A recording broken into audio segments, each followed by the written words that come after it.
Howdy! How's all my turkey gobblers out there today? Here we are, Thanksgiving time. Man, oh man, where's the year gone? Oh, I think mine went under a tree. We got a few folks out there in the chat.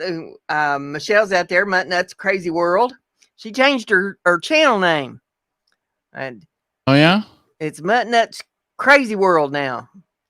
Okay. And Arlene Adkinzel is out there. Hello, Arlene. And Jim Bashirs and Harnell Media. And Stream Elements has joined us. Going to drop some stuff there in the chat as we go on our merry way this evening. I hope everybody had a good Thanksgiving. Mine wasn't all that wonderful because it's rained and stormed here all day, and that makes for nerve-wracking time after everything that I've been through. Dog don't like it either, so I just kind of held her while she shook all day and tried to make her think it was okay, but I think she could see through the fact that I didn't think it was going to be okay anytime soon. You just roll with the punches. I don't know what I'm going to do about that tree out front. Lord have mercy. It's got a hole in the bottom of it. Tony and I was out looking at it the other day when we seeded the yard, and it's got a big old rotten hole down at the bottom of it. And you got to sick your lawyer on the township. Well, it's the city that's in charge of it. Well, the city, the town, yeah. And they ain't doing squat. And that means that it's going to take some deep pockets to go after them. That's hard to do when you're on Social Security. So I don't know how I'm going to handle this.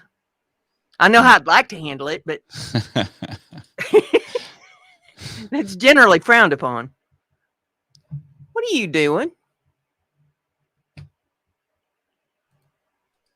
I don't know what I did. I'm pushing buttons. Well, stop. Well, don't do that. I didn't know I can control the screen.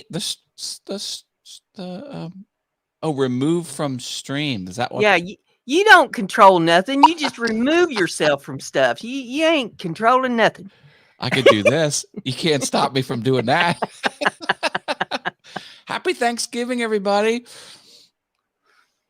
Did you have your turkey today? No, you're doing it tomorrow, ain't you? Tomorrow we celebrate, yeah. Because of schedules. I had part of my steak today. I couldn't eat it all. I'm used to eating such small meals that, fix a big old steak like that. That's like cooking for a week. Oh my. I had a similar embarrassing story about too large of a portion. Now, I think I told you I used to work at a steakhouse. Yes. Well, we served ribs. Yeah. And we served a half rack and a full rack. Right. And I could destroy a full rack of ribs, no problem. Mm-hmm. So I get to this different steak. The place I worked, the franchise is closed. So we go to a different steakhouse before the hockey game. I'm out with my buddies on Saturday or whatever it was. And I'm like, all right, I'll get the full rack of ribs. No problem. Huge. It was so much food. They cut them out of a brontosaurus. This is not how I remember a full rack of ribs. So I got 3/4 of it. So I took a quarter of it, and that was an accomplishment. But I was like, oh man, I can't do it. Ribs are tasty. There just ain't much meat on them. Well, that's what I was hoping, but I started tearing into it, and there was a lot there. Then when I make them, though, I season them up so that they're so rich that just getting a couple of ribs will fill you up. It's like eating triple layered chocolate fudge cake. You can't eat but a sliver of it. Well, it's for the ones we used to serve, like the meat was between the bones, and there was just a little bit of meat on the top and the bottom of the bones. But these had like a whole slab of meat above the bone. I didn't factor that in. I was like, oh man. So Jim Bashirs wants to know: are the cow or pork?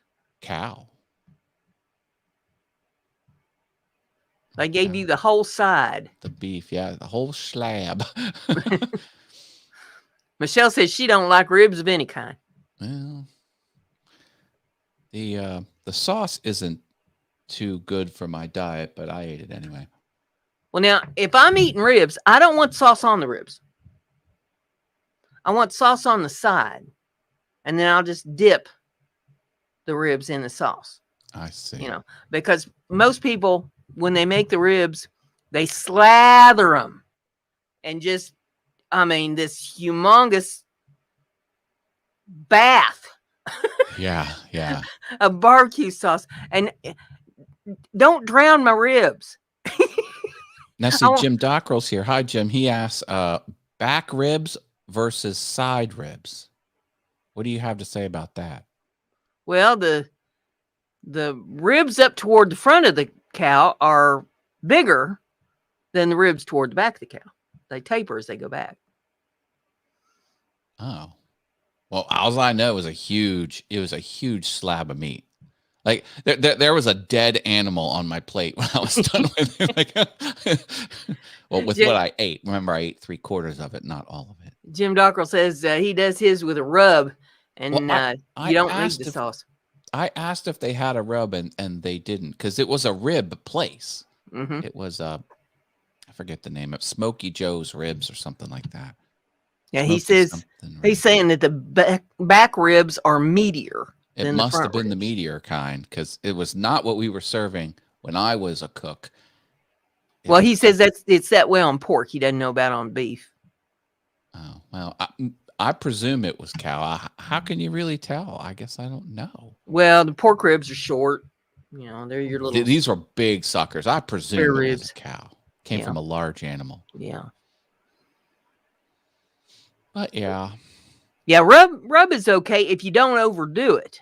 You know, I don't want anything to overpower the taste of the meat. I want to be able to taste the meat. If you have to overpower the taste of the meat wasn't any good to begin with. So why waste your time? Good point. You know, that's growing up on a farm. I remember one time when I was a kid, we went to a steakhouse. I won't mention the name of it. I think there's still a few of them around, but we go in there. Now, my dad's used to farm raised, you know, he's used to them coming from the barn to the slaughterhouse, you know. And so we go in there, and dad was just curious as to, you know, what's this beef going to taste like at this steakhouse? What's this all about? So we get in there and we order it. And when they bring in the plates to the table, the waitress says to my dad, she says, would you like any steak sauce? And he looks at the meat and looks up at her and says, why? What's wrong with it? That's a fair question. And I guess she, you know, just kind of looked at him like, what are you talking about? He says, if it's decent beef, it doesn't need any sauce. True statement. True statement. I have the same philosophy with my whiskey. I don't like soda in my whiskey because it takes away from the taste of the whiskey. So I just want mine with water or straight or on ice or up. Anyway. Up yours. I went to a bar and the bartender didn't know what up was. I'm like, you're a bartender. Straight up. That's when you put it in the shaker with ice and you shake it and then you strain the ice out of it. That's up. Do you know? Okay. You taught her something new. Taught her something new. Well, see, now we're not all born knowing all these things. Well, just because you have a job doing something doesn't mean you know what you're doing. I know, but it's the first time a bartender didn't know what that was. I've had a lot of jobs where I had not one clue as to what the hell I was doing. Fake it till you make it. That's right. You know, they interview me. Can you do this job? Of course I can do this job. Well, who couldn't do this job? Monkey blindfolded could do this job. I get in there. I don't know what the hell I'm doing. I was at Starbucks and I was at one of those Starbucks inside the grocery store. Where there's two employees, but the one employee went on break and there was an older lady there. And she took my order. She goes, "Oh, bless you." I'm like, Okay. She goes, I'm new. I don't know how to make many things. Of course, I'm just like, black coffee, just pour it out of the thing into the cup. It's done. And then my wife gets an iced tea just with Splenda. So nothing, no mixing or no. Very simple. I hear the price of coffee's going sky high. Oh, man. My guy with a YouTube channel was talking about it the other day, how it was going through the roof. And I'm glad I don't drink it. I'm surprised it's been as cheap as it is because coffee plants only grow on the equator, 10 degrees, 10, to the next longitude. That little rim, that's the only place on the planet that plant will grow. And there's a lot of ocean in that span. You got South America, you've got Saudi Arabia and parts of Africa, and then you get to the east and you can't do anything over there. That's all. Anyway. Jim Dockrell says Columbia's having weather issues. Oh. That might have something to do with it. I don't know. But I heard, from what I heard on the YouTube channel I was listening to, it's because of trying to ship it in here. So all the shipping backed up. Look at what Jim Bashirs wrote. This is blasphemy. He says, we went to a Japanese restaurant where they cook in front of you. The guy next to me got Kobe beef. Real Japanese Kobe beef. High dollar value Kobe beef. Wanted it well done. Jim almost slapped him. That is an arrestable offense. Like that, there should be criminal charges. Yeah. Dad always wanted his medium to medium well. Now I do like medium rare to medium. I would order my steak rare if it was actually cooked rare. A lot of people just undercook it because it's rare. But no. So what I do is I order medium rare. And that way, if it's undercooked a little bit, I'm good.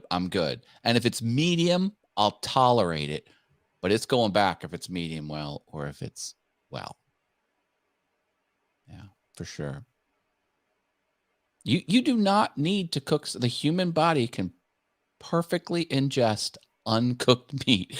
Now, it's got to be free of bacteria, of course. Yeah. But assuming that's the case. Depending upon what kind of meat it is. I mean, chicken, you want well done. You don't want no raw chicken. I'm talking beef. Yeah. Not poultry. Yeah. No, you don't want to mess with chicken. There's two things you don't mess with is chicken and eggs. Yeah. Like my son asked me, he wanted to put his egg sandwich he got at a restaurant in the refrigerator. I'm like, dude, you don't want to mess with eggs. And I also don't like people messing with my fish. Now, I know that there's a lot of people that just swear by their sushi. I do not want any parasite-infested fish. No, thank you very much. Right. I want my sushi deep fried. Well, we go to a sushi place every now and then, and they have fully cooked offerings. So it's like not really sushi, but so I get one that's shrimp and eel and something. It's like it's basically not even sushi because it's all cooked. But I'll eat it anyway. It looks like sushi. It's by the textbook definition, it isn't sushi. Yeah. Michelle says that she loves sushi. No. No. Deep fry that baby. Batter it. Airports are trying to class up the place with the type of food offerings, and they had sushi at the end. Someone was eating, and I looked at my son. I was like, how the F can you eat sushi at the airport?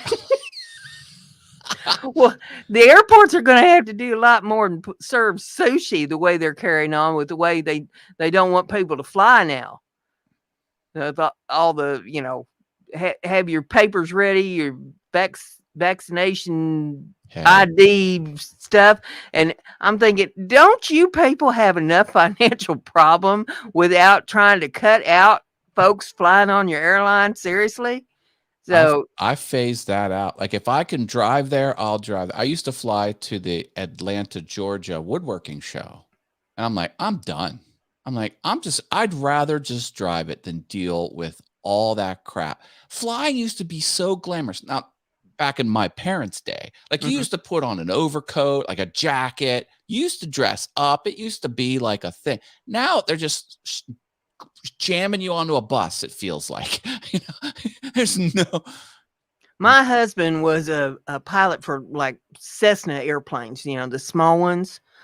He'd even do twin engine, but mostly just the smaller ones. And so, we'd take like a Sunday and hop on a plane and fly to another town to eat in a little restaurant or something that they had over there, just, to have a little fun, get him some airtime and that sort of thing. Now, I have flown on commercial airlines a few times, not since back in the early 80s, but, it's been a long time ago. But once we had the 9/11 thing happen, I have had absolutely no willpower to have anything to do with airlines. If I can't drive there, I ain't going. Well, I mean, you got to get blasted with the X-ray machine, Mm-hmm. and that's total. I mean, the regulations on that are a joke, and so And felt up. You got to get felt up. got felt up. Yep, and then you got to. Can you imagine me in an airport with that going on? They bumped me from a flight. Like I had an assigned seat, and they're like, "Nope." And then all day I was trying to wait for another flight where I was on the wait list and didn't make it on the wait list. And then they had to put me up overnight. And it was in mother effing Detroit of all places. Lord. I never told you that story, did I? Oh, we got 5 minutes. This will knock you over. So after all this rigmarole, they put you on the shuttle and they take you to a hotel for free. Delta puts you up for whatever. And you get outside the terminal and I get a waft of sewer smell. I'm like, ugh. I'm like, okay, something must be broken near this part of the airport, the external part of the airport. We get on the bus. This tram or this this bus goes 20 minutes to the Best Western to drop us off. 20 minutes. It's on the highway. So this is not like right next to the airport. We get out of the bus. It smells like sewer. All of Detroit smelled like a sewer, apparently. So we get to this Best Western, and it is a huge place, but it is dilapidated. It had like the stucco walls. It reminded me of the inside of the Brady Bunch house. Like it was like that kind of decor. And where you checked in, they had this like dark area. I'm like, what is that? And we had to walk through it. So you walk in there and it opened up and there was this huge open area and there were swimming pools and there were hot tubs, but no water in them, completely dark almost. And it was just like abandoned. And there was like dirt and grime everywhere. And we went into the room and the room had a cracked mirror. It had mold in the shower. It was awful. I'm like, I hate Detroit. So I stayed there and I was like, I begged them and they were like, oh, well, we can't get you on a flight tomorrow. You have to stay a whole day. And then the next day, I'm like, no. How about you fly me to Atlanta and then from Atlanta, take me back home? Because I was in Detroit. I was like, I'll zigzag across. And he goes, well, you're going to have to be at the airport at 5 a.m. I'll take it. So I went to this freaking Best Western in the middle of nowhere. It smelled like sewer. And then got up at 3 a.m. and got back to the airport, got in line. And the thing about it was, I'm so mad. This is the icing on the cake. Before I realized I didn't have a seat, because I had an assigned seat, they said, does anyone want to volunteer to check your bag? We have too many people and we're not going to be able to have enough space to put it in the overhead or underneath your seat. I was like, all right, I'll check my bag. So I checked my bag, and then they kicked me off the plane. I didn't have my bag. And they give you a little complimentary goodie bag with one white cotton t-shirt that was so thin, like you could see through the cotton. And they had a single-use toothbrush, a single-use thing of toothpaste, and a comb. I think that was it. Maybe a razor with no shaving cream or something. Like, it was no deodorant. I had nothing. Oh my God. I was like, freaking Detroit. I am never setting foot in Michigan again. I'm not even going to fly over the state. Like, Michigan. Now, no offense. I know a lot of people from Michigan. I know they love it. I know a lot of people that live in the Upper Peninsula. Like, nothing but love for you. But for me, I am not coming in your state ever again.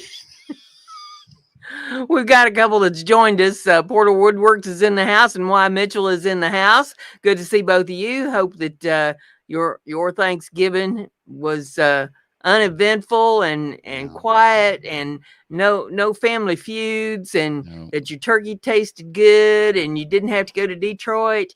And when I got to my home airport in Harrisburg, they have like your checked ticket, and they have a special room where people that don't pick up their bags on the carousel, it goes there until they finally get there.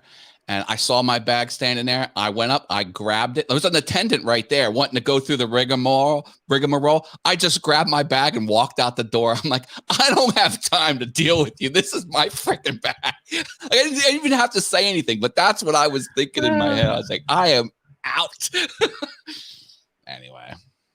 Now, Western Michigan is really, I know, Jim, and I am not disparaging any. I know it's a beautiful state. I know it has a lot of good qualities, but that experience, that was it. That never again.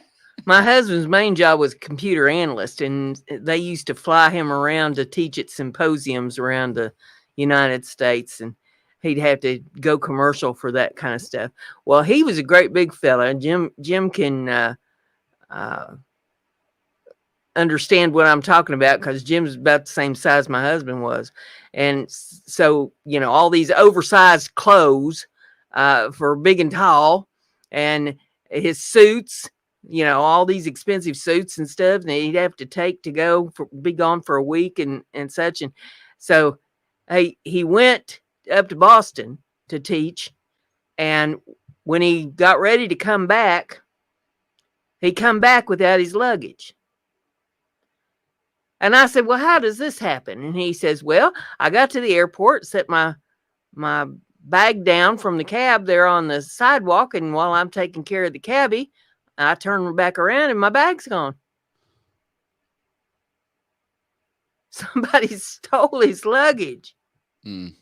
With all these expensive suits and stuff. And of course, they just give you like, a pittance for what the stuff's worth.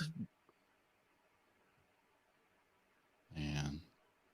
I remember he had my hairdryer with him, and I was really ticked about my hairdryer coming up missing, and all kinds of stuff. His dress shoes and all that was in there. Yeah. People think, traveling, people who don't travel often think traveling is glamorous and exciting. It's schlepping.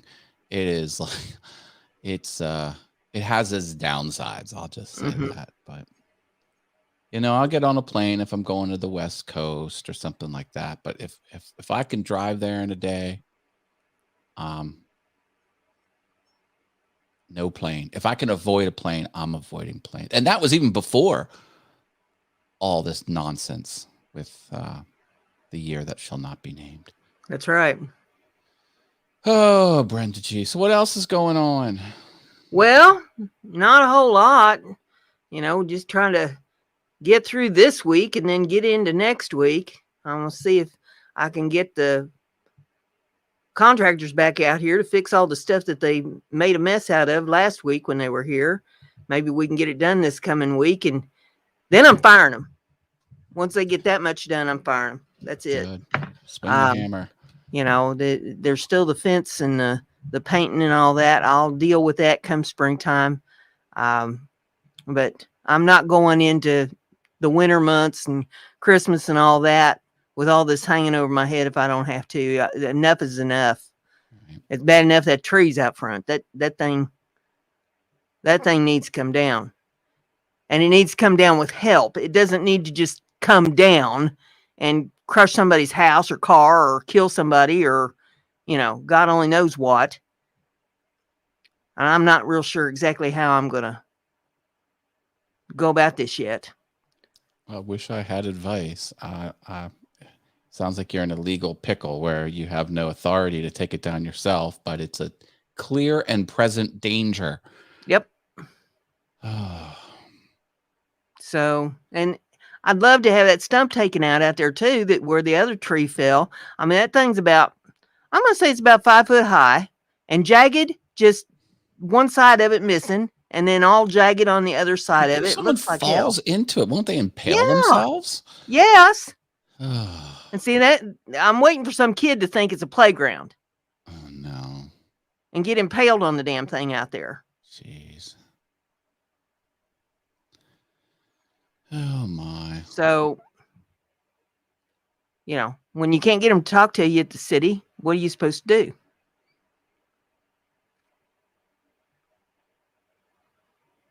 I mean, I have ways of making them listen, but that, it might not be legal. It would be a shame if something happened to you. Could pull that line. It would probably be highly frowned upon at the very least. But okay. Well, I have some fun news to talk about my craft sales if you want information on how that's going. Okay. So I made these 22-inch high wooden lawn ornament candy canes for the yard. And I made 30 of them and I started selling them. I started Monday. They went on sale. So yesterday. I think yesterday. Let me see. I have notes. 20, the 22nd. That was when. Yeah. Okay. It was the 22nd. Yeah, it was Monday. Okay. So I've had 12 people inquire about them. I'm only selling them local. And one person bought a bundle of 6. I'm selling them in bundles of 6 for $90. And then I got another person who said they would show up tomorrow to buy the second of 5 bundles. I have 5 bundles of 6.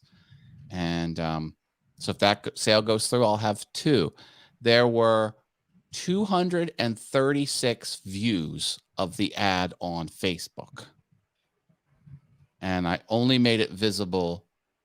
And I put it on Facebook, Nextdoor, and Craigslist. And on all 3 services, I only made it visible to people who are locally close to me, because since I'm not shipping them.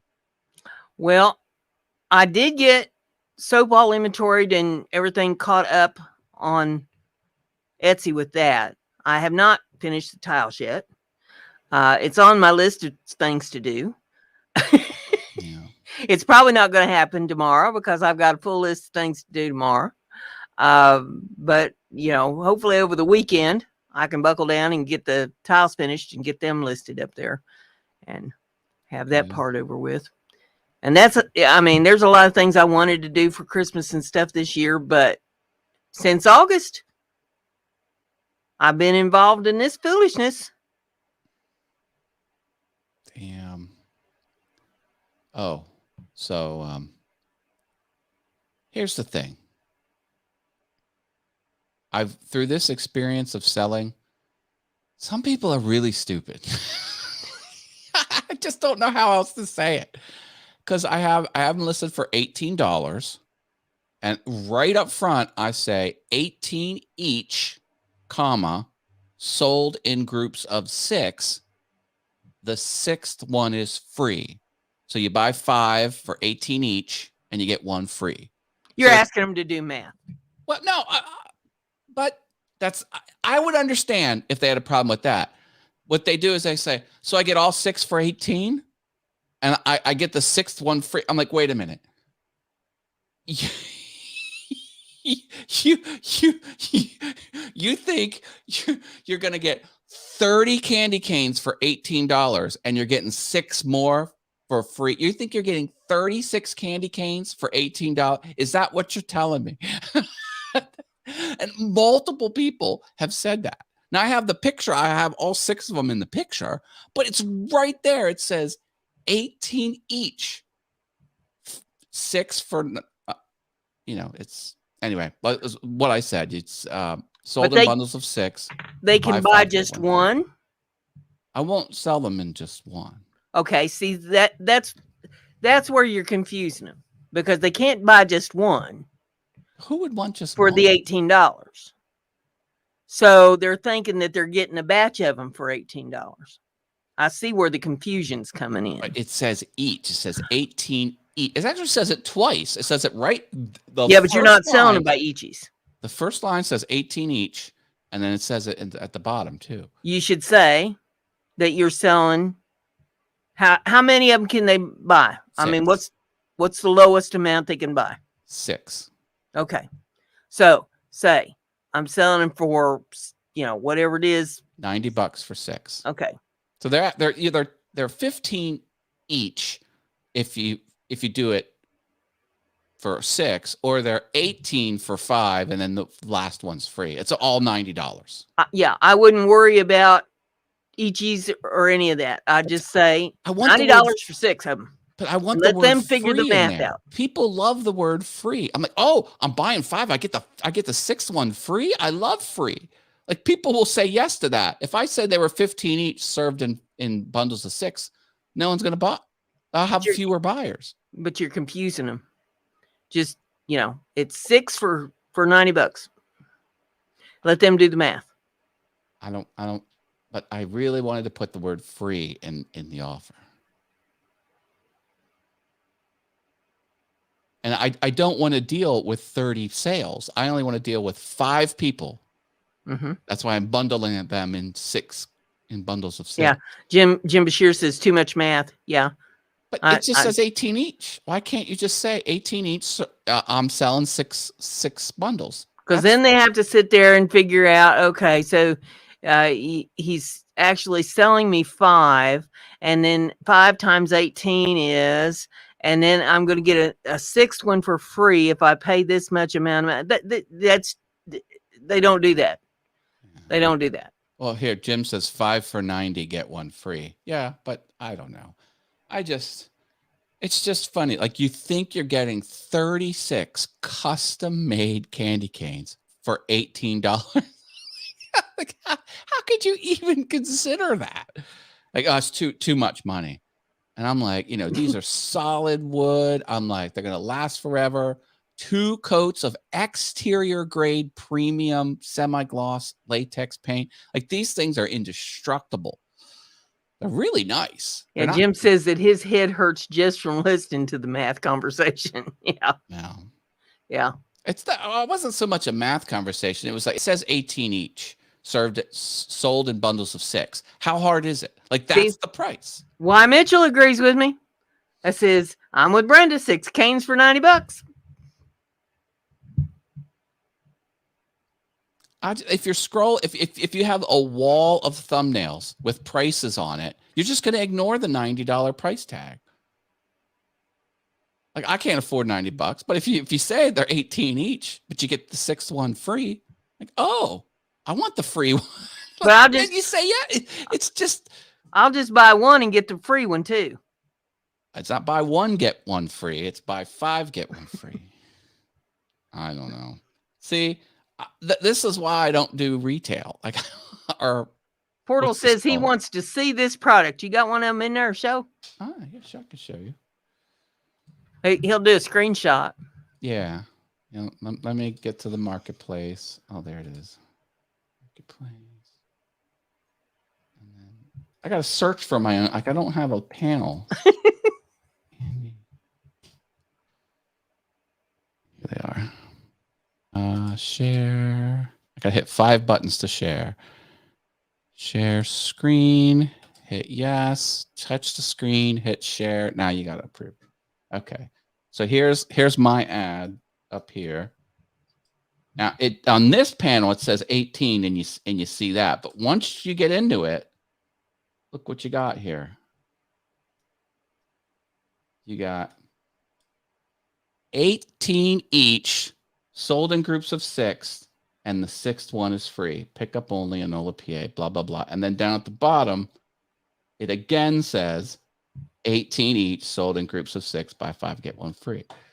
And then, so here's how tall they are. This is 22 inches high. This is a little more than 8 inches this way. And then they're 2-inch sticks. This is 2 inches that way. And I even put this here. Like, how clear is this? 18. And then this is the money shot there. This is how beautiful your home would look with my candy canes. And they have metal rods here that drive them into the grass. This is epoxied in. It's like chef's kiss perfect. So this is them here. I'll put the ad in the chat. People want to. But I think your problem is that you're asking them to do math. That's an issue. About 3 people were confused out of the 12 that I've talked to. 3 had that question. I was just like, come on. Yeah, Y. Mitchell says the average consumer spends a few seconds to decide to buy. Majority won't do the math. But it says 18 each. Like that's all there is to it. Yeah, I'll take it. But I don't know. But say even that's an odd number. I would have just put 20. I thought that would be too much. 20 times 5 is $100. And so then they figure out whether they want to pay $100 or not.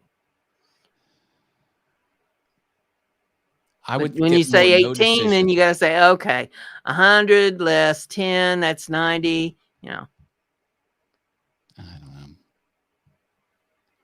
know. There was a woodworker that had a fun slogan under their store name, and it was woodworking store name slogan was, "We make tables for rich people." I'm like, that sounds snarky, but like, that's the demographic you want to go after. You want to go after rich people. That's why I'm hoping in 2022 I can turn a profit making my end grain cutting boards that look like piano keys. Because here's something about people who play the piano. They're usually pretty well off financially because it's not cheap to play the piano. We'll find out if there's any like culinary emporiums on Rodeo Drive.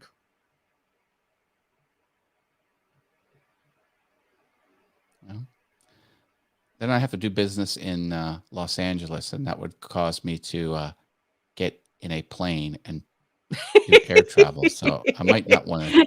And you have to go through Detroit. I get chills just by hearing you say that. That may be the one to make your flight arrangements. No. But I'm really happy here. Let me share one more time. See, this is why I'm so jazzed about my product. Like, this is what you buy at the store. Like you will never be able to see that thin of a candy cane. And look at this. This is a joke. You walk 25 feet away. These will get so small in perspective because you're so far. Like, you won't even see these in your yard. Mm-hmm. So like mine have that ability right off the bat.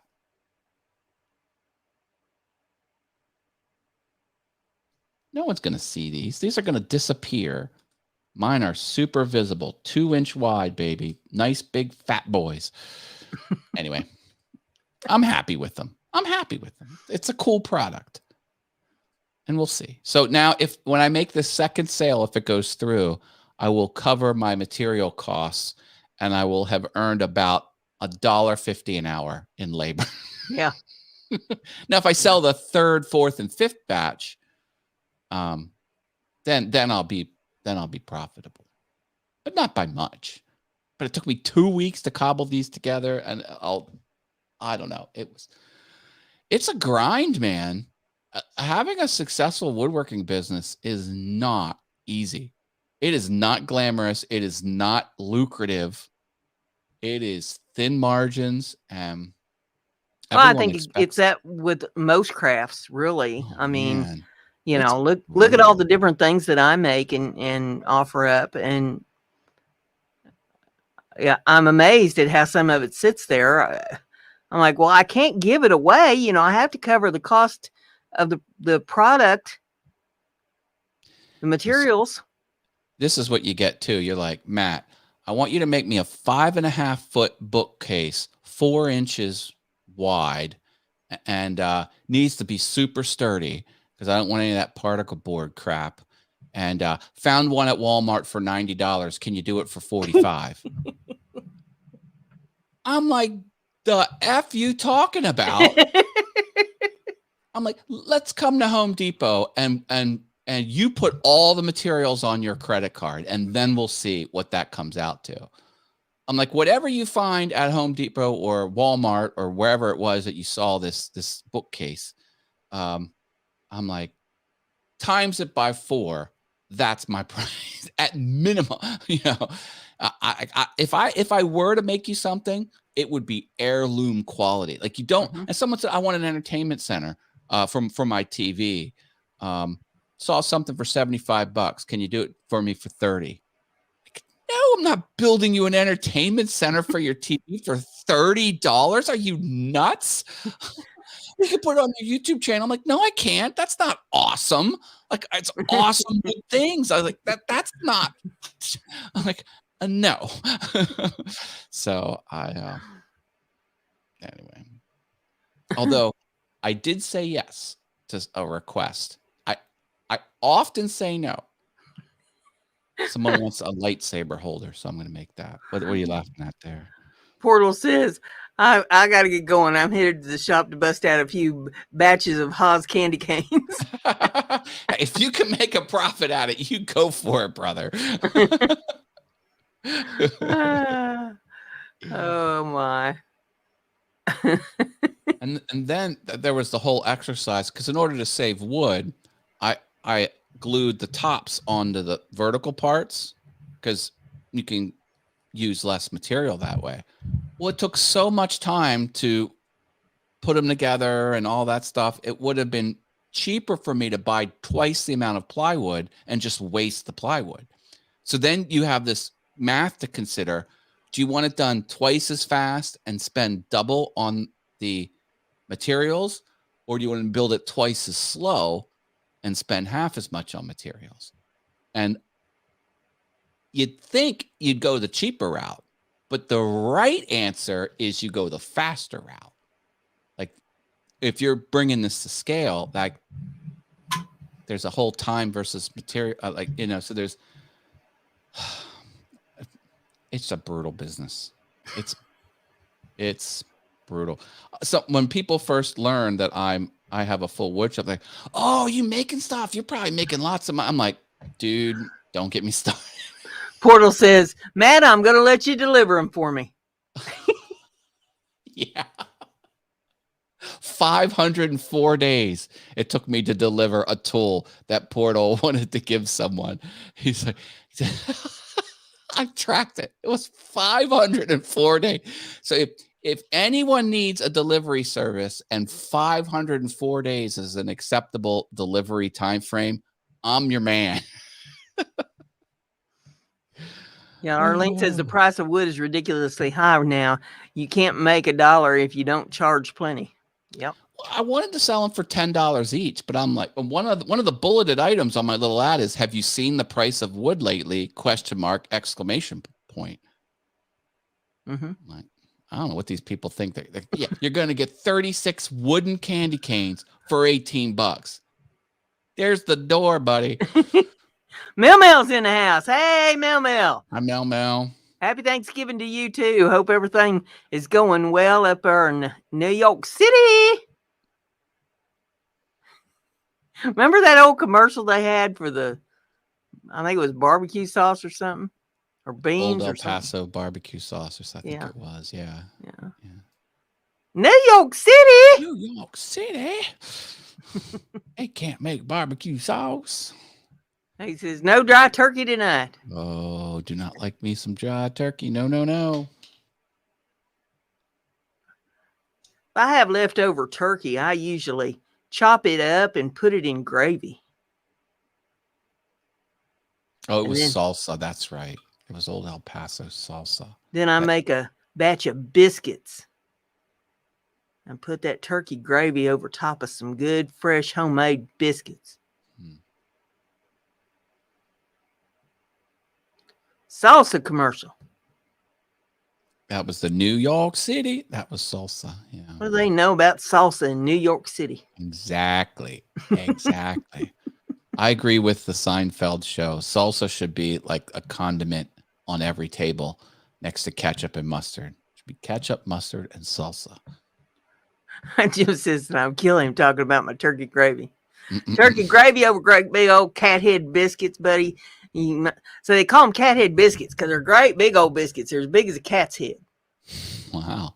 And I used to make them for the radio club every once in a while, you know, and they'd say cat head biscuits. I said, I use real cat heads. Oh, no.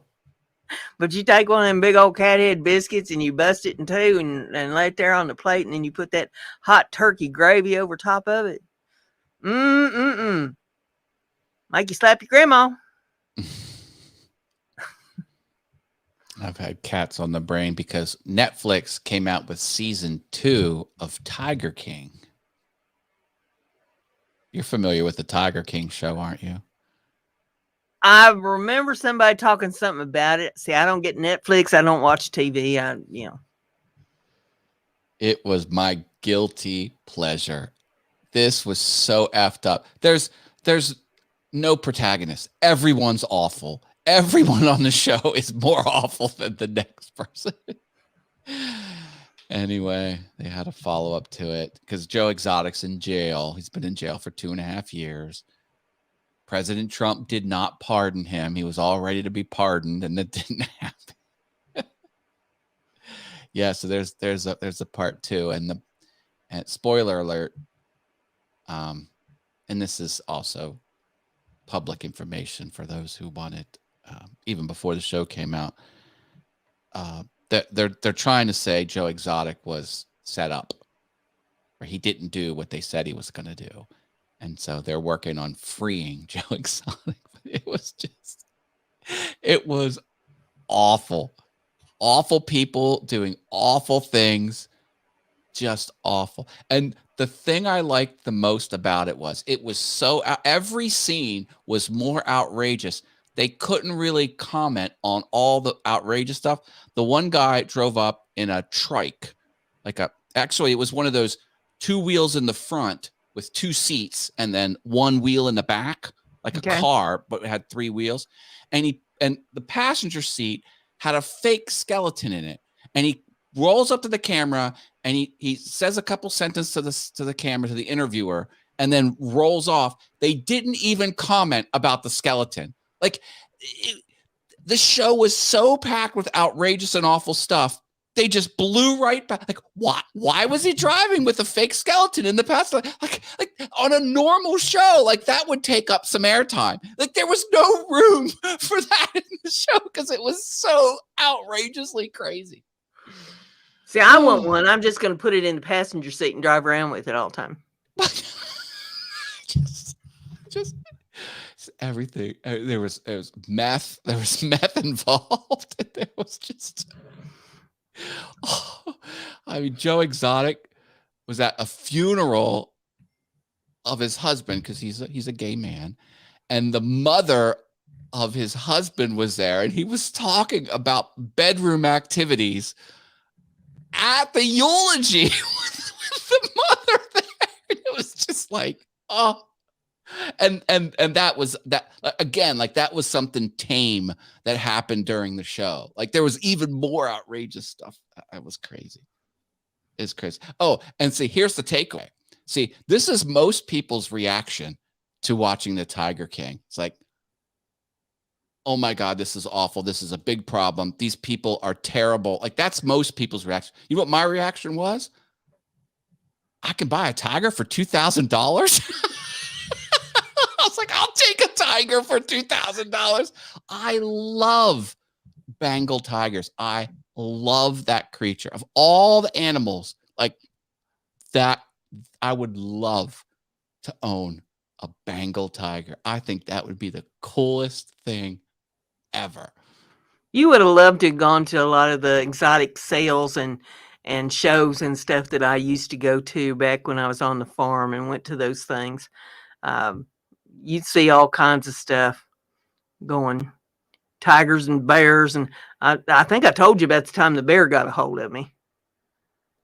The bear got what? Got a hold of me. Hold of you? Yeah. Oh, that's not good. I pulled into a swap and got out and opened up the. Oh yeah, you told me it was some guy's pet bear, and yeah, opened up the back doors of the van. I'm unloading stuff and wasn't really paying any attention to anybody else that was around me. You know, I had my thing I had to get done, so I'm getting my stuff out, and all of a sudden something has a hold of my leg, and I look down, and there's this black bear got a hold of my leg, and I look around, there's two fellas sitting on the tailgate of the truck beside me just laughing because, you know, they're waiting for me to start screaming and acting a fool. And I just looked at them and I said, you gonna call your bear off or do I make a rug out of him?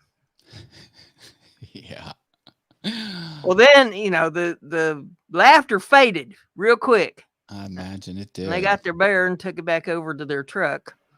But yeah, they thought they was gonna scare the little farm girl out there with their bear. Well, I mean, even an adolescent bear can do some damage. Oh yeah, they're no joke. Bears. I was really surprised that you know, the people running the swap allowed them to have that thing loose like that, and not at least in a cage or something. But yeah, it was just their pet. They wasn't even selling it; they just brought it along with them. You know, just like you'd bring your dog or something. Yeah. I'm like, holy smoke! I don't think so. I love animal. I'm an animal lover. I like birds. I like parrots. I like big cats. I'm an animal lover too, but they got a mind. You know, you can't just let them go willy-nilly, run them up, acting crazy, tearing stuff up and destroying things and scaring people, and you know, they have to mind. I really liked Jamaica because when we were there, we did all the touristy things, and we did the bird preserve, where they had all kinds of birds that fly right up on you on your heads and stuff like that, and they had big parrots too. And then we did the sea turtle breeding place. That was actually in the Bahamas, but back in Jamaica, you could swim with the sharks. They had these. They weren't like great whites. They weren't bull sharks. They were like some sort of like bottom feeder sharks. They were technically sharks, but you could swim with them. And we swam with the dolphins. They had dolphins there. You could scuba dive down or put those bubble helmets on and go down. And they had lizards. They had iguanas and things like that. Yeah, loved it. I love animals. Monkeys. I had a capuchin. Held a capuchin monkey. This was in Pennsylvania. They had a show where they have border collies herding rams, and riding the border collies are capuchin monkeys. It's called the Cowboy Monkey Rodeo. And the capuchin monkeys, they have a cowboy hat, they have the vest, and they have the chaps on. And since I was a season ticket holder, they did it at a baseball game where I go. And now, I've never been a fan of the monkeys. I had a friend when I was a kid that had, they called it a pet. I didn't call it a pet, but they kept it in a cage there in their house, and it liked to fling things at you, things that it made in the cage. Oh yeah. If you follow my drift, and that was too nasty for me. I'm like, no, I'm not a fan of this. Now later, back when I was, I guess maybe in my 40s, this one lady that I knew, she had 3 or 4 little pet monkeys that she had in little dresses, and kept diapers on them and gave them baths and all this stuff. I called over to her house to ask her something one day. Her husband answered the phone, and I asked if she's there, and he says, well, she can't come to the phone right now. She's washing her monkey.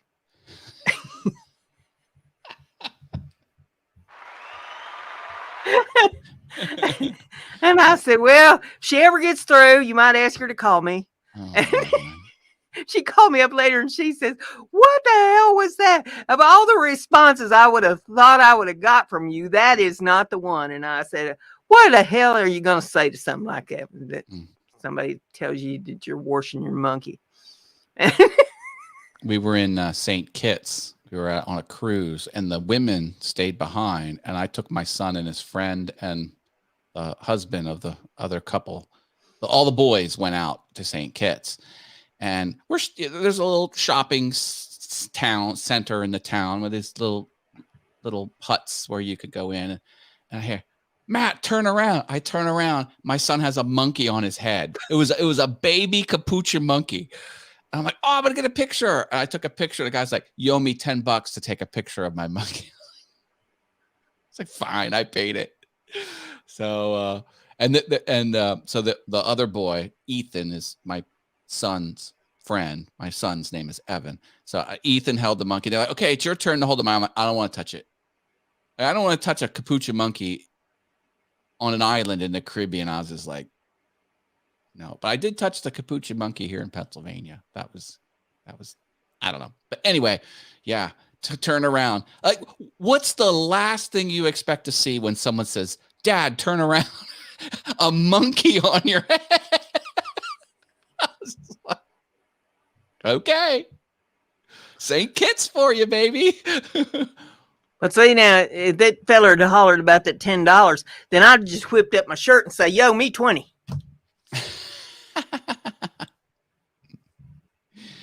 Now he'd probably said, well, I ain't giving you 20 for that. You surprised me. Well, you didn't have to look. I don't have that option. I can't believe we burned an hour. We've been on an hour. That's because we're so entertaining. Where'd the time go? I can't be going much longer. I'm pooped. Jim says he's got to leave. He's got company. Company at 8:00 on a Thursday night. You got company just because it's Thanksgiving. Now, would they come for leftovers or pie? Now, I want to know, do I turn the Christmas lights on now or do I do it on Friday? You're too late. You should have had them on last week. Oh, so I didn't know. They've had the Christmas lights running here for a week. I didn't know that. Yeah. So you're running way behind the tide here. After the show, I'll go turn them on. They're really pretty. Yeah, I did it up nice. Did it this year. The city put up all new Christmas lights all through the downtown. They got the courthouse all decorated inside and out and got everything turned on. Now Saturday, they're having the big Christmas parade with Santa Claus for the city here. And so, yeah, you're getting behind the times. They start celebrating right after Halloween for Christmas.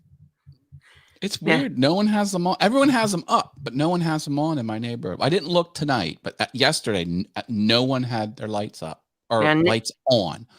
Next week, they'll start putting out all the Valentine stuff. I'm talking decorate houses, I get it. Yeah. The retail's always a season ahead, but yeah. I mean, that's what you're going to get for Christmas to be the Valentine stuff because all the Christmas stuff's going to be gone. Since, we got all this shortage foolishness going on. Yeah. Did you hear what was going on up in British Columbia? Jim Dockrell's in here. He knows what's going on, I bet you. What's happening there? They've had a bunch of flooding and stuff out there, washed out the roads and bridges and everything else up there. And so people are stuck they can't get no food nor nothing in. And there's been runs on the Costco's and the convenience stores and gas got rationed and it's been an awful mess up there. Is it where Jim is or is it near where Jim is?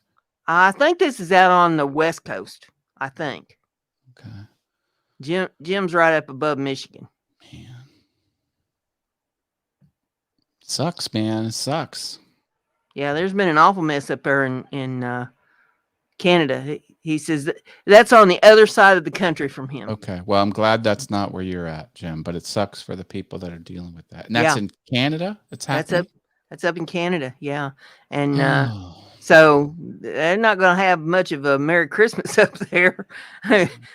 They're floating. both ends of the country. Jeez. Yeah, and mudslides and yeah, it's just been absolutely horrible. He says the East Coast got hit too. So my heart goes out to those folks having to put up with all that. Here's we go into winter time and Not good. being thankful that I don't live in that mess.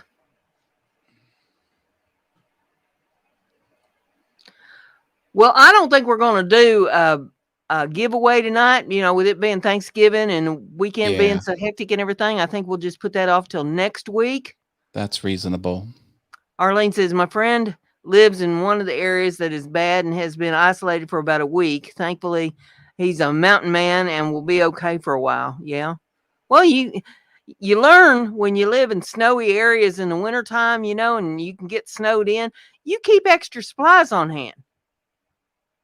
That's one of the things I like to do in September. I didn't get it done this year, but I like to go out in September, just make me a list of, you know, all the things that I'll need over the wintertime to have some extras of in case, you know, something goes awry. But all my money went into the debacle of this tree foolishness out here. And so I don't know how I'm going to make it through the winter, but we'll see. Gotta do what you can. Sucks. You know, maybe breaking up furniture and lighting it up on fire. Yeah, you don't want to get to the point where you're like, will that burn? I'm like, that's hard knocks right there. Yep.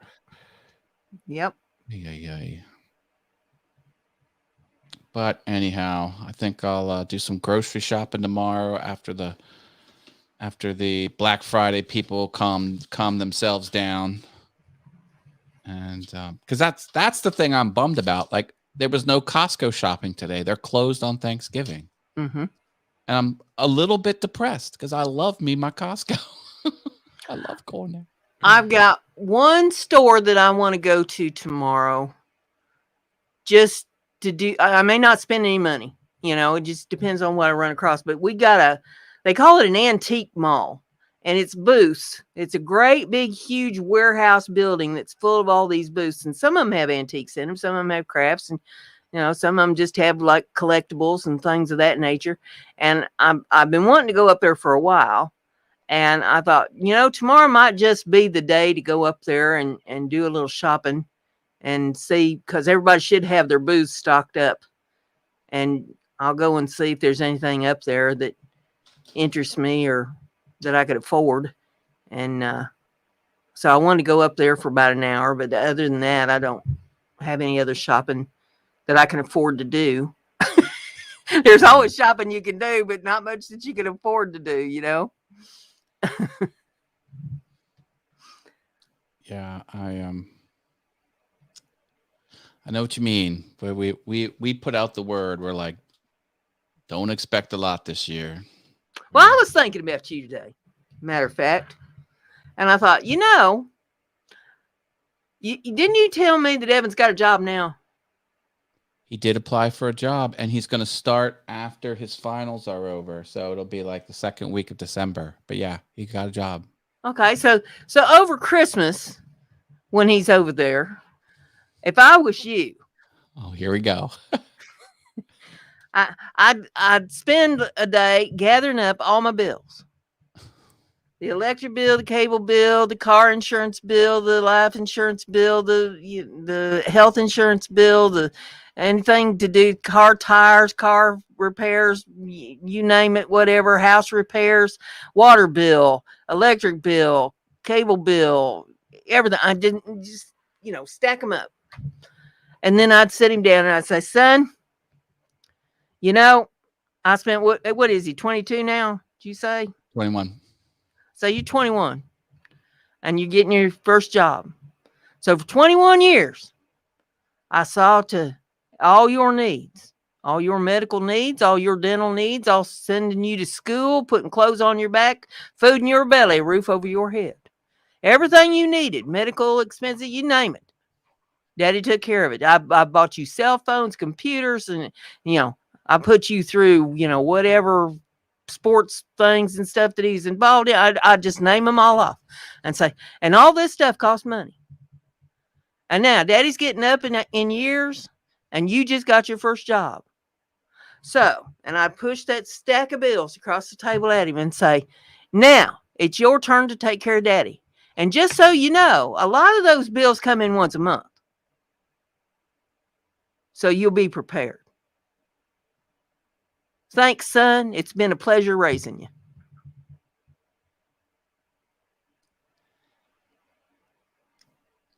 That's a hard thing to pull off.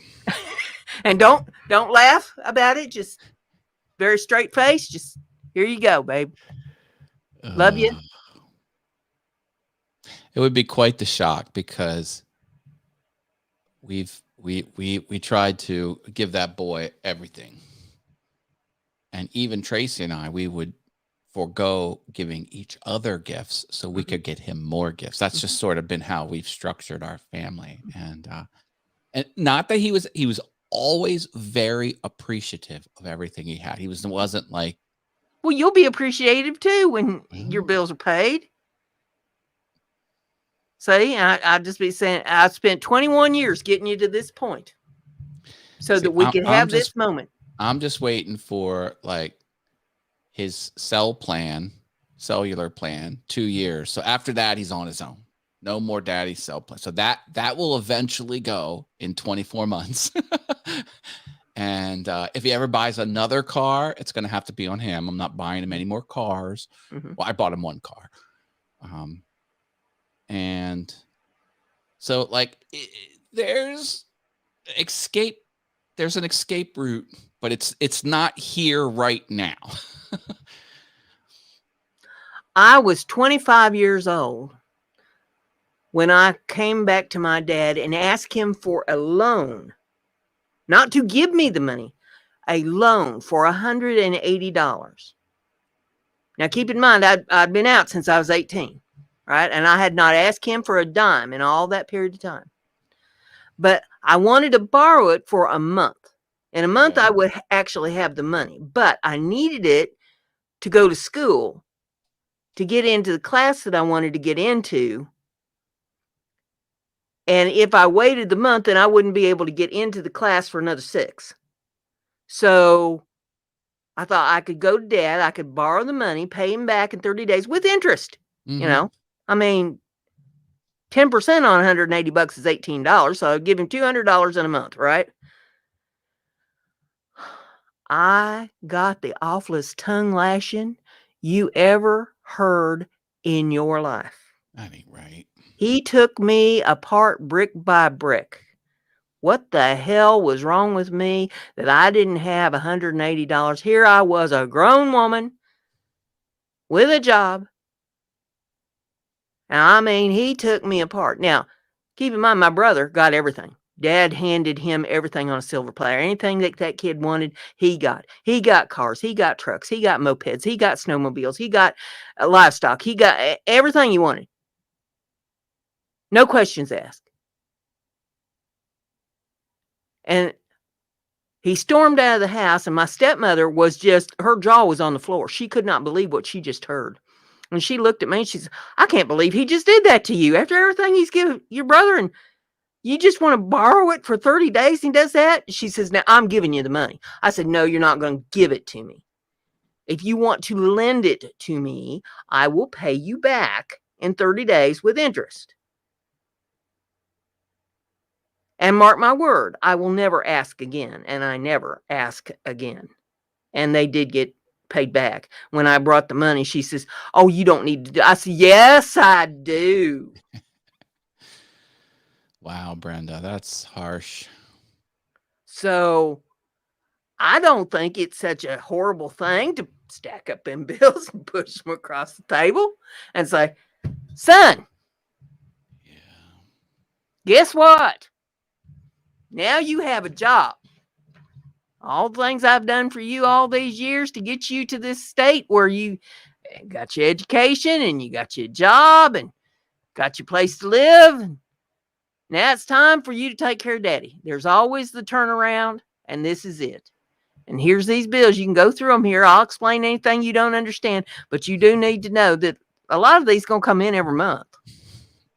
Yeah, he starts paying my bills, he'd be destitute real quick. He'd be running out of money real quick. Well, then say we'd have to work out an arrangement. So I take care of everything. I take care of all 3 cell phones. I take care of all the car insurance. I take care of all the health plan. The health plan is on my health insurance. Mhm. So I do all that, and you got the flexible spending, manage all those receipts. All the house bills, the heat, electric, gas, trash, sewer, taxes, Water, internet, Mhm. cable, all the streaming services, Netflix, Hulu, HBO Max. Yeah, I'd say, well, okay. So, how much are you gonna be bringing in a week, and how much of that are you gonna need, and then how much are you gonna be giving me out of that to put toward these? And then as you get raises, we'll raise this up a little bit until we get to the point where you're fully taking care of your mother and I. That's a tall order. I can't ask my son to take care of me for the rest of his life. But he asked you to take care of him this long. Well, but that's what parents do. And this ain't what kids do? Oh. Well, I'm glad I didn't have none. Because that'd been my main reason for having some. Is when I got old, they'd be helping me. Hey, Chris Nealon's here. Hi, Chris. Hey, Chris, good to see you. We're not going to be on much longer, but we're glad you're here. Yeah, if anything, we're starting to spoil my son's dog more than we're spoiling him. So we get those bark boxes every month, and then Tracy's getting stuff on Chewy for toys and all this stuff. That dog comes here and he goes right to the pile where all the goodies are, and he starts tearing things out. I'm just like, we are here too, Willow. Like we're not just like the toy and treat repository. Well, that's sort of like the way Evan comes over. He's, hey, Dad, I need some money for the cell phone. I need a new cell phone. I need new iPad. I need a new computer. I need some tires on the car. I need some furniture. Well, yeah. Thankfully, he doesn't do that a lot. He doesn't do that hardly at all. Well, I pay for the cell phone, and I pay the car insurance, and the car is paid off. So he does so, but he really doesn't come hat in hand very often. He did ask me for Hulu. He wanted me to buy Hulu Premium, which it was the only thing in recent memory he's ever asked for. And the iPad, I did give him my iPad, which was basically a new iPad, but he didn't ask me for it. So he's pretty self-sufficient. Chris says, we've been taking care of my mother-in-law for 7 years in our home. Shoot me if I ever do this to my kids. Well, we took care of my dad for 3 years after he had his stroke until he passed on. And I would not trade that for anything. Now, I'm sure, my husband probably wasn't extremely pleased, but Dad never did anything to him, Yeah. It wasn't like he really did anything for my dad. So, I was the caregiver, but I wouldn't trade that for nothing. That time that I spent with him. I hear so many people bitch and moan about taking care of their parents when they get down. And I'm like, you have no idea what you're missing. I still to this day think of things that, boy, I wish Dad was here. I'd love to ask him about, whatever it is. Too late. So, yeah. Take care of them and love them while you can. As much as you can. I mean, keep in mind, you might actually live to get to be their age someday. And you're going to have the same kind of aches and pains and complaints and things that they have, if not worse. So be patient. I think of things that I used to say to my granny. Now, I was just early teens, even before that, and she had horrible arthritis and diabetes, and she would sit and crochet, or not crochet. She would sit and knit and quilt for hours on end by one little light bulb set up by her chair. And she had cataracts, could barely see. But she'd sit there and work, and she walked all humped over because of sitting for hours on end working on those projects and things that she made a quilt for every one of her grandchildren. I still have mine. And I think, the times that I'd say to her, Granny, you ought to get up out of that chair and just go and put your back flat up against the wall. Just, stretch yourself out real good and all this. Well, hell, she couldn't do that. It hurt too damn bad. I know now that I made up with arthritis, but I didn't know then. I'm thinking, man, the things that I used to suggest to her, she should just knock my head clean off and let it roll across the floor. But you don't understand when you're younger and you don't have all those aches and pains and complaints and issues, of what they're going through. But if you're lucky, you'll get to live long enough to find out what those things are. And hopefully you've raised your young'uns, or, whoever's in charge of you when you get to be at that point, that they have some compassion and some empathy for what you're going through. I'll tell you one. I shouldn't laugh about this, but I'm going to, because I think it's funny. But, my friend Dennis, he's up in his 70s, and he's got all kinds of issues. And right now he's in a nursing home. He's going to get sprung tomorrow, he says. And so I sent him a text this morning wishing him a happy Thanksgiving, because I thought his family's probably going to forget about him today, and he probably won't hear nothing out of any of them. So I wished him a happy Thanksgiving. He come back and says, "Oh yeah, it's a great Thanksgiving. My roommate got up this morning and got on the commode. Then he got back in the bed, shit the bed, and it stinks so bad in here I'm about to die. Happy Thanksgiving." Yikes. I said, well, you're getting out tomorrow. He's just trying to give you something to remember him by. God.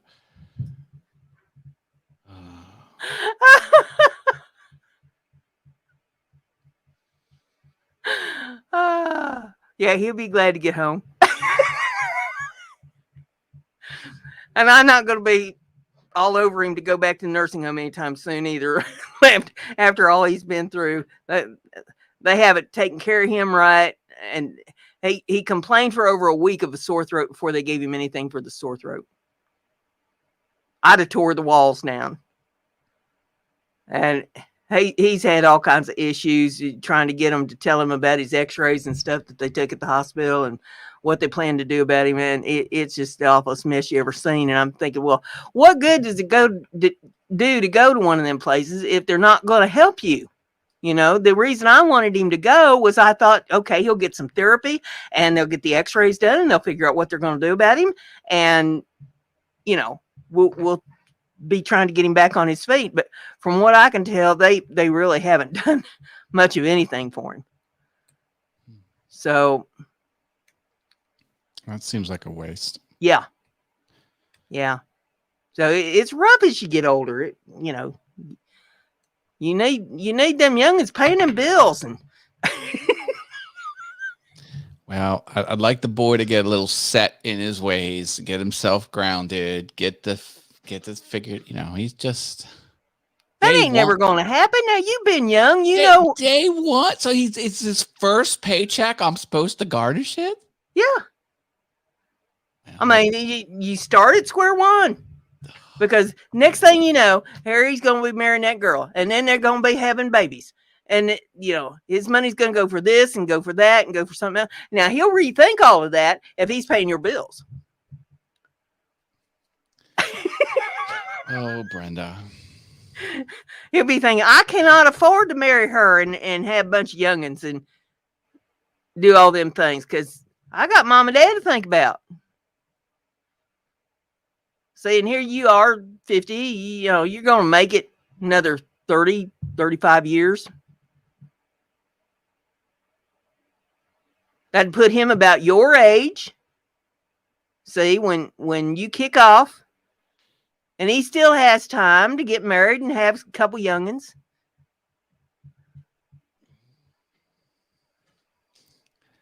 Well, maybe you can present this option to him when he's here on the Feats of Strength for Festivus. I'd be more than happy to. You send me a list of all the bills. Me and him will have a meeting. Sounds good. Well, we've been going for a while here, BrendaG. Yeah, and I think I've given you about all the free advice I can give you. There's going to be... I did see your latest video. That was good. There's going to be Heifer Haven come out here in a few minutes, too. So you'll have that one, and I put that one up and that's when the fight started. Okay. So you can check that one out if y'all haven't seen that one yet. I put that out earlier this afternoon. I'm going to try and get Stairway to Heaven on Piano Awesome. And still streaming on All Things YouTube Mondays at 7. All righty. Well, we'll be back here next Thursday. Lord willing, the creeks don't rise. It'll be the first Thursday in December. And we'll blow December in here and get some pictures of them Christmas lights and, what all you're doing and show them on here. I'll do that. Sounds good. All right, everyone. Well, we'll see you all on down the interwebs. Bye, everybody. Happy Thanksgiving.